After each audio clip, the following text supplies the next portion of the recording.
Muli, magandang araw, magandang umaga sa atin po. Saan man po tayo naroon, ang araw po ng Diyos ay greatness po talaga sa buhay natin. Kasi binibigyan tayo ng patuloy na pagkakataon sa buhay na makipag-ugnayan po sa Kanya. Ito po yung mahalaga po. Dahil ito ang dapat natin unahin. Sabi nga first morning o yung pagising pa lang sa morning po, sa umaga, ay magbigay na tayo ng pasalamat sa Panginoon. Yung greatness kasi ng God, makikita po natin po sa araw-araw buhay po natin. Ang aking punta natin na pagbulaya yan sa Philippians 1:21, sabi ko doon, For me to live in Christ and to die is gain. Ito pong talata ito kadalasan ginagamit nga po ito sa pamagitan po ng pagkanta po kay Kristo pag namatay, biyaya po, no? Ganansya po para po sa atin.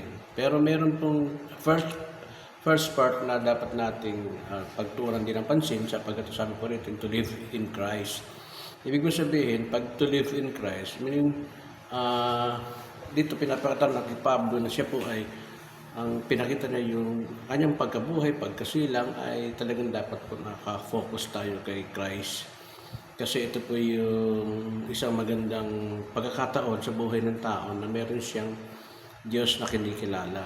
Kasi nga ang bentahe po nito ay makita natin na talagang yung lumikha po sa ating Diyos Ama ay nagbibigay ng kapahayagan sa pamagitan po kay Kristo Jesus.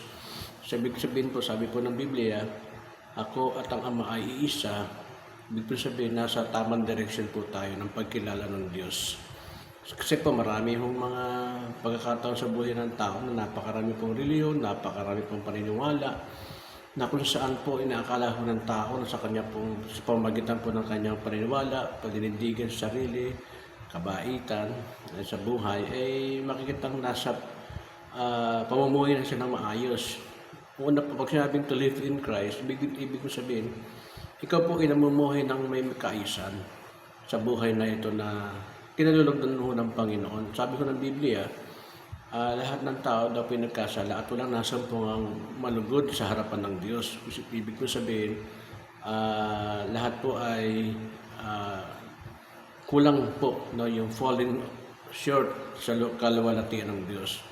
Kaya naman dito pinapakita kung tayo pinamumuhay kasama si Kristo, isang bagay po ang nating dapat makita, yung pong kaluwalhatian at kalinisan at kapatawaran po ng Diyos na dapat po ay makuha natin, ay nakikita na po sa atin ito yung kabaitan po ng anak, yung kanya pong ginawa na ito'y kinalagdan naman ng Ama, at kung saan tayo po pagdating po sa pagharap sa Diyos ay meron tayong kasiguruhan na kung saan po pinatawad tayo ng Diyos at tayo po ay patuloy pong kinalugdan sa bawat araw ng buhay po natin kung kasama natin lagi at sinasampalataya natin ang ating Panginoon Kristo. Kasi lahat po ng bagay dapat nakafocus po tayo kay Christ. Kasi sabi po ng Biblia, seek ye first the kingdom of God and His righteousness, and all these things shall be added unto us. Kaya naman po, maraming salamat na kung tayo po kumilala ng Kristo. Nasa kalagayan po tayo na namumuhay po tayo na kinalulugdan po ng ating Diyos Ama. Ang sabi po ng Biblia, walang tunay na anak ng Diyos. Yung greatness po ng adoption po, yung pag-ampun po, no? Kasi isa lang po ang anak ng Diyos. Dahil nga po tayo nakisakit na buhay kay Kristo, kasama si Kristo, tayo naman po ay mayroon na pong karapatang maging anak ng Diyos at tumawag ng Ama sa langit. Salamat po at magandang araw.